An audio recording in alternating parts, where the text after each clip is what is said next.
వచ్చినా తెలియకుండా వచ్చినా గ్యాపే కదా. కనిపించి ఎన్నాళ్ళైంది అంటూ తమ అభిమాన హీరోయిన్లను చూసి ఆత్మీయంగా అడుగుతున్నారు అభిమానులు. సాయి పల్లవి టు సమంత అందరినీ ఇదే టాపిక్ తో పలకరిస్తున్నారు. విషయం ఏమిటో మీకు అర్థమైంది కదా, డీటెయిల్ గా మాట్లాడేసుకుందాం రండి. 2022లో గార్గి సినిమాతో తెలుగువారిని కూడా పలకరించారు lady power star Sai Pallavi.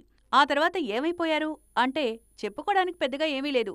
ఇప్పుడైతే రౌడీ బేబీ చేతిలో నార్త్లో 1-2 సినిమాలున్నాయి. 2024 ఎండింగ్లో తండేల్ రిలీజ్కి సిద్ధంగా ఉంది.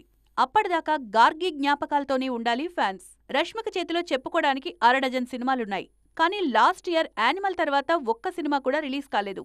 ఈ ఏడాది ఆఖరులో పుష్ప ఉంటుందో లేదోననే అనుమానాలు ఉన్నాయి.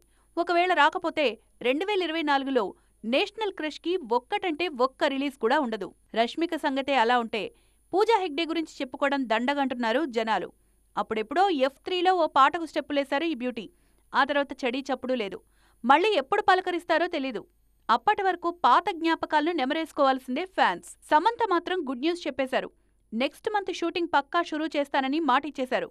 సో నెక్స్ట్ ఇయర్ స్క్రీన్స్ మీద బొమ్మ పడ్డం గ్యారంటీ అన్నమాట. ఈ విషయం తెలిసినప్పటి నుంచి ఖుషీ అంటూ సరదాగా పాడుకుంటున్నారు అభిమానులు.